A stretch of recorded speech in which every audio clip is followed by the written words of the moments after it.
Hello dear students, welcome back एक बार फिर आप लोगों के बीच एक नए वीडियो के साथ जो रिलेटेड है UP triple SC junior analyst drug. तो आज का जो एमसीक्यूज बेस्ड होने वाला है वो होने वाला है bio availability oblique bio equivalence. तो आइए स्टार्ट करते हैं कुछ एमसीक्यूज के साथ। तो पहला ही question, what is the bioavailability. तो बायो अवेलेबिलिटी क्या है ये देखें। तो बायो अवेलेबिलिटी का मतलब होता है कि यहां पे देखें, जब भी हम बायो अवेलेबिलिटी की बात करते हैं तो हम कहते हैं कि सिंपली जो ड्रग, कितना ड्रग ब्लड में प्रेजेंट है। यानी हम लोग कोई भी ड्रग देते हैं, अगर ओरल रूट से हम लोग देते हैं, किसी भी रूट से देते हैं, तो जब हम बात करते हैं सिस्टमिक एक्शन की, जब सिस्टमिक एक्शन यूज करते हैं तो हम कहते हैं जिस भी रूट से ब्लड हम लोग जिस भी रूट से हम लोग दे रहे हैं डोजेस फॉर्म को, तो ड्रग कितना ब्लड में पहुंच रहा है, उस ब्लड में ड्रग को पहुंचने को हम लोग कहते हैं बायो अवेलेबिलिटी। अब जो डोजेस फॉर्म से ड्रग कहां पहुंच रहा है, ब्लड में। अब ब्लड में पहुंचेगा तो दो चीजों की बात करते हैं, एक तो हम लोग बात करते हैं अमाउंट की, कितना अमाउंट पहुंचा, दूसरा हम लोग बात करते हैं रेट की। Rate is related to the time. Time का मतलब हो गया कि कितने समय में कितना अमाउंट पहुंच रहा है। तो यहां पे देखें कि जो हमारा करेक्ट आंसर होगा वो करेक्ट आंसर क्या होगा। तो देखें पहला ऑप्शन है the time of absorption of the drug from its doses form, ये नहीं होगा। The rate of absorption of unchanged drug from its doses form, the time of absorption unchanged drug from its doses form, the rate of absorption of drug from its doses form. तो यहां पे कह रहा है जो B वाला option है, rate of absorption of the unchanged drug from its doses form, यानी डोजेस फॉर्म से जो अनचेंज यानी बिना किसी चेंज के ड्रग अगर ब्लड में जा रहा है, इसको हम लोग कहते हैं बायो अवेलेबिलिटी। दूसरा question, in bioequivalence study subjects mean. तो बायो इक्विवेलेंस स्टडी का मतलब क्या होता है, पहले तो ये देखें बायो इक्विवेलेंस का मतलब क्या होता है। यहां देखें बॉक्स में क्या, bio equivalence study is the scientific experiment that compares the rate and extent to which two products active ingredient become available in the body। ठीक, तो यहां पे मतलब हम लोग ये स्टडी करते हैं रेट और एक्सटेंट। रेट यानी टाइम, एक्सटेंट का मतलब हो गया अमाउंट। दो प्रोडक्ट एक्टिव इंग्रेडिएंट का अवेलेबल होगा इन बॉडी में, किस रेट और किस एक्सटेंट से अवेलेबल हो रहा है, इसके स्टडी को हम लोग कहते हैं बायो इक्विवेलेंस। अब ये पूछ रहा है इन बायो इक्विवेलेंस स्टडी सब्जेक्ट्स का मतलब क्या होता है। तो बायो इक्विवेलेंस में हम लोग सब्जेक्ट्स का मतलब होता है ह्यूमन वॉलेंटियर, जो हम लोग ह्यूमन यूज करते हैं स्टडी के लिए उसको हम लोग बोलते हैं सब्जेक्ट। तीसरा question, in which study design the number of subject are not high. किसमें हम लोग जो सब्जेक्ट यूज करते हैं उसमें ज्यादा यूज नहीं किया जाता है। तो यहां पे देखिए मैंने लिखा जो क्रॉस ओवर डिजाइन और parallel design. Cross over design कहा गया कि when study short term effect, छोटा इफेक्ट देखना है, व्हेन स्मॉल सैंपल साइज, यानी सैंपल साइज क्या हो, छोटा सैंपल साइज हो, is necessary, and when the risk of carry over effect is minimum, इसको हम लोग cross over design. Parallel design कहते हैं when study long term effect देखना हमको, लंबा effect, when carry over effect is likely, और when simply study design is preferred. तो लॉन्ग टर्म इफेक्ट, तो यहां पे देखें स्मॉल सैंपल साइज हमको चाहिए किसमें, क्रॉस ओवर डिजाइन में। तो सैंपल साइज हमें पूछ रहा है कि नॉट हाई, इसका मतलब करेक्ट आंसर होगा क्रॉस ओवर डिजाइन। चौथा है what is the equation of bio available fraction. तो बायो अवेलेबल फ्रैक्शन क्या कहते हैं, bio available fraction refers to the fraction of administered dose that enters the systemic circulation after drug administration, यानी कितना fraction of drug कहां पहुंच रहा है, ब्लड में, यानी सिस्टमिक सर्कुलेशन में पहुंच रहा है, उसको हम लोग कहते हैं बायो अवेलेबल फ्रैक्शन। और बायो अवेलेबल फ्रैक्शन का मतलब bio available dose divided by administered dose, यहां कट गया है। तो बायो अवेलेबल डोज और एडमिनिस्टर्ड डोज, यानी हमने बायो अवेलेबल मिला कितना और हमने दिया कितना, इससे हम लोग फ्रैक्शन निकालेंगे। तो that is a C, bioavailable dose divided by administered dose. पांचवा, which of the following is not an objective of bioavailability study. इसमें से कौन सा पॉइंट ऑब्जेक्टिव नहीं है बायो अवेलेबिलिटी स्टडी का। तो इसका करेक्ट आंसर होगा control the quantity of drug to be administration. ये ऑब्जेक्टिव नहीं है बायो अवेलेबिलिटी का, तो करेक्ट आंसर हमारा होगा डी। बाकी देखें primary stage of development of suitable dosage form for the new drug, bioavailability हम लोग करते हैं क्योंकि प्राइमरी स्टेज है development of suitable dosage form का। Determination of the influence of excipient patient related factor, यानी बायो अवेलेबिलिटी में हम लोग ये समझ पाते हैं कि एक्सिपिएंट का क्या इफेक्ट है, पेशेंट रिलेटेड का फैक्टर है। न्यू फॉर्मुलेशन बनाना तब भी हम लोग इसका बायो अवेलेबिलिटी स्टडी यूज करते हैं, लेकिन control the quantity of drug to be administration यहां पे हम लोग इसका यूज नहीं करते हैं, ऑब्जेक्टिव नहीं, तो करेक्ट आंसर हो गया डी।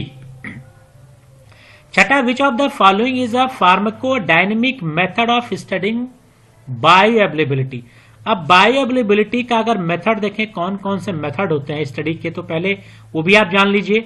दो मेथड हम लोग यूज करते हैं, pharmacokinetics method and pharmacodynamics method. Pharmacokinetics method उसको हम लोग बोलते हैं इनडायरेक्ट मेथड, ये भी क्वेश्चन आ सकता है। इसमें हम लोग प्लाज्मा लेवल टाइम स्टडी करते हैं या फिर यूरिनरी एक्सक्रीशन स्टडी करते हैं। प्लाज्मा लेवल टाइम का मतलब हम लोग ड्रग लेंगे और इसमें हम लोग इवेल्युएट करेंगे amount of drug. Urinary excretion का मतलब हम लोग यूरिन में हम लोग ड्रग को डिटेक्ट करेंगे। तो इन दोनों मेथड से फार्माकोकाइनेटिक्स मेथड कहते हैं और इससे हम लोग बायो अवेलेबिलिटी मेजरमेंट करते हैं। दूसरा हम लोग का मेथड है फार्माकोडायनेमिक्स यानी डायरेक्ट मेथड। फार्माकोडायनेमिक्स का मतलब हम लोग इफेक्ट देखते हैं, ड्रग का क्या इफेक्ट आ रहा है, और इसमें दो चीजें, एक्यूट फार्माकोलॉजिकल रिस्पॉन्स और थेराप्यूटिक रिस्पॉन्स, ये दो चीजें देखते हैं। और तीसरा होता है इन विट्रो स्टडी। तो ये हमारे, तो करेक्ट आंसर होगा इसका एक्यूट फार्माकोलॉजिकल रिस्पॉन्स, यार एक्यूट फार्माकोलॉजिकल रिस्पॉन्स। तो ये फार्माकोडायनेमिक्स का मेथड होगा। प्लाज्मा लेवल टाइम और यूरिनरी एक्सक्रीशन जो एक्सक्रीशन स्टडी है ये फार्माकोकाइनेटिक्स के अंदर आएगा। तो फार्माकोडायनेमिक्स पूछ रहा है, इसलिए करेक्ट आंसर होगा A, that is acute pharmacological response. सातवां देखें, which of the following is not an important parameter of plasma level time study.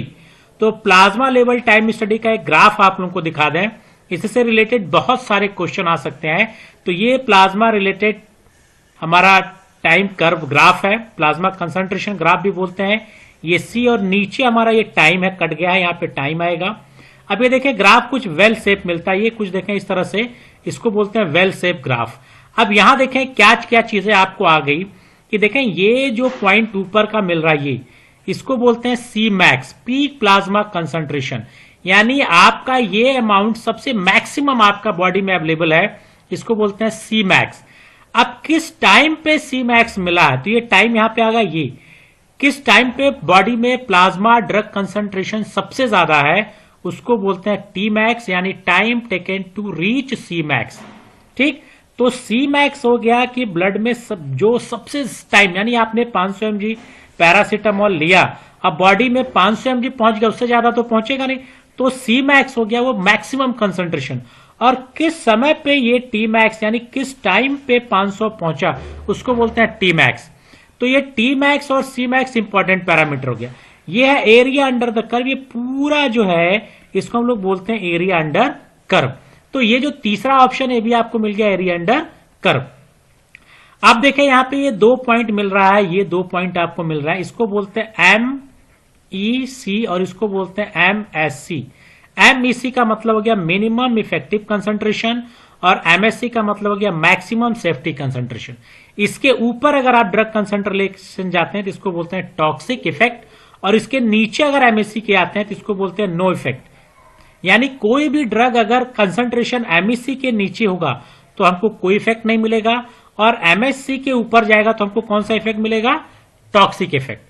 अब देखें, अब जब ड्रग हम देते हैं तो इनिशियली देखें इस तरह का कंसंट्रेशन इसका इंक्रीज कर रहा है। इंक्रीज इसलिए कर रहा है क्योंकि ड्रग बॉडी में एब्जॉर्ब हो रही है, इसलिए इसको बोलते हैं एब्जॉर्प्शन फेज। अब यहां आने के बाद देखें ड्रग का कंसंट्रेशन बॉडी में धीरे टाइम के अकॉर्डिंग क्या हो रहा है, डिक्रीज हो रहा है। ठीक, डिक्रीज हो रहा है यानी ड्रग बॉडी से रिलीज हो रही है, तो इसको बोलते हैं एलिमिनेशन फेज। यहां पे आ गया एलिमिनेशन फेज। ठीक, अब ये जो सी मैक्स है, अगर इसको सी मैक्स का है तो सी मैक्स में क्या होता है, ड्रग का एब्जॉर्प्शन और एलिमिनेशन ये क्या होता है, बराबर होता है। कब, सी मैक्स पे। अब आपको ये चीज आ गई। दूसरा देखें, ये जो बीच का जो जगह है MEC और MSC के बीच का, इसको बोलते हैं थेराप्यूटिक रेंज। ठीक, अब थोड़ी चीजें और जान लें। ये जब ड्रग का सिस्टम दिया, जहां पे ड्रग का एक्शन शो करेगा, कहां शो करेगा, जैसे एमईसी पे पहुंचेगा ड्रग का एक्शन शो करेगा, इसको बोलते हैं ऑनसेट ऑफ एक्शन। जिस टाइम पे ड्रग का इफेक्ट शो करेगा उसको बोलते हैं ऑनसेट ऑफ टाइम। और ये जो है पूरा, ये जो रेंज आप देख रहे हैं यहां से यहां तक, इसके नीचे कहां गया, एमईसी इफेक्ट नहीं मिलेगा। तो इतना इफेक्ट, ये जो टाइम आपको मिल रहा है, इसको बोलते हैं ड्यूरेशन ऑफ एक्शन। और यही जो अभी आ रहा था काइनेटिक्स और डायनेमिक्स, तो फार्माकोकाइनेटिक्स में सी मैक्स, टी मैक्स और एरिया अंडर कर्व मिलेगा, लेकिन जब डायनेमिक्स की बात करेंगे तो बोलेंगे onset of action, onset of time, duration of action, intensity of action. तो करेक्ट आंसर इसका होगा D, that is a study state level. 8वां question, what is the equation for the bioavailability. Bioavailability के लिए equation क्या होगा, तो equation C correct होगा। AUC test, D standard, tau test, AUC standard, D test और tau standard. AUC का मतलब एरिया अंडर द कर्व, और डी का मतलब होता है कि D stand for the dose administered, और ये जो टी है टाउ का मतलब होता है dosing interval.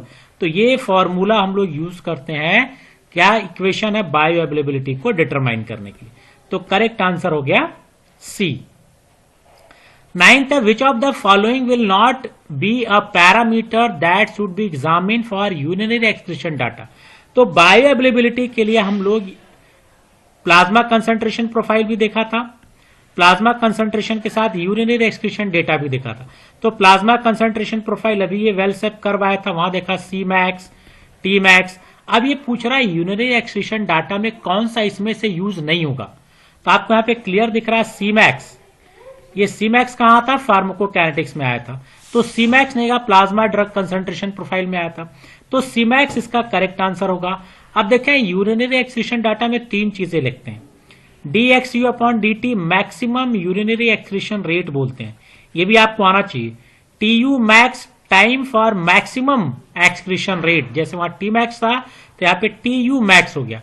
XC infinity cumulative amount of drug excreted in the urine. तो ये 3 पैरामीटर हम लोग मेजर करते हैं यूरिनरी एक्सक्रीशन डेटा में। लेकिन ये पूछ रहा विल नॉट, नॉट का मतलब सी मैक्स।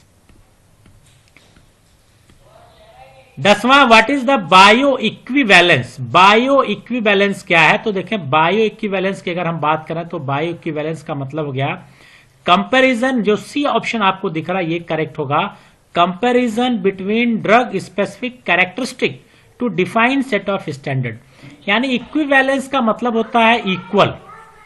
अब बायो में, बायो मीन्स लाइफ, यानी हमारा जो डोजेस फॉर्म है इसके कुछ स्टैंडर्ड्स हम लोग सेट करते हैं और उसमें कैरेक्टरिस्टिक कंपैरिजन करते हैं और उसके बाद ये कहेंगे इक्विवेलेंट है या नहीं है।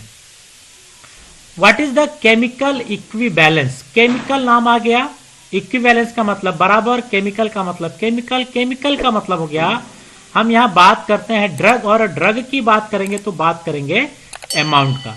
अगर कोई 2 फार्मास्यूटिकल प्रोडक्ट्स अगर हमारे पास हैं, 2 टैबलेट्स हैं और दोनों टैबलेट्स में 500 mg पैरासीटामोल है, तो दोनों में ड्रग का अमाउंट सेम है, तो इसलिए इसको बोलेंगे केमिकल इक्विवेलेंस। तो देखें करेक्ट हम लोग का ऑप्शन आपको देखें अगर क्या मिलेगा, 2 or more drug product content same labelled chemical substance in the same amount. जो लेबल है वो सेम अमाउंट में होना चाहिए, ठीक।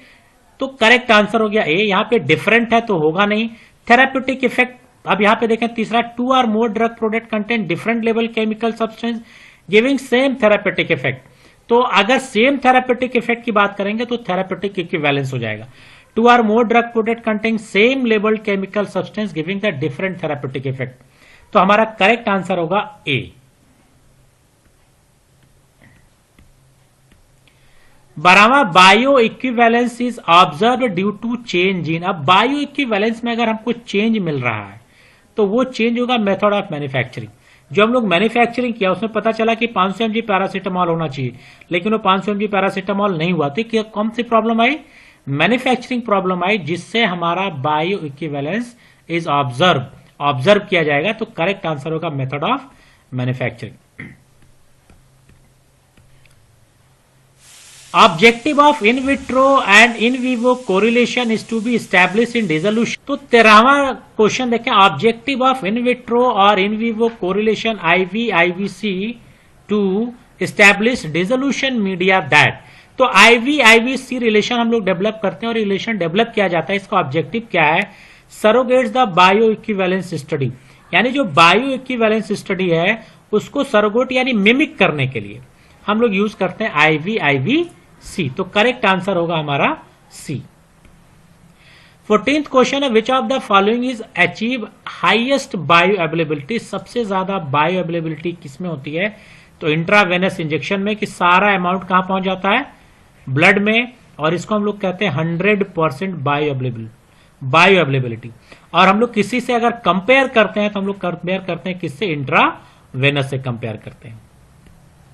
15वां क्वेश्चन है, bio weber means, bio weber का मतलब होता है छूट, और छूट का मतलब हो गया यहां पे कि formulation is not essential, study in vivo bioavailability. In vivo bioavailability formulation के लिए जब हमको छूट दे दिया जाए तो इसको हम लोग बोलते हैं bio waiver. Two drug product are identical in strength, quality, purity, content, uniformity, disintegration. अब ये सारे जो पैरामीटर मिल रहे हैं ये फार्मास्यूटिकल पैरामीटर हैं।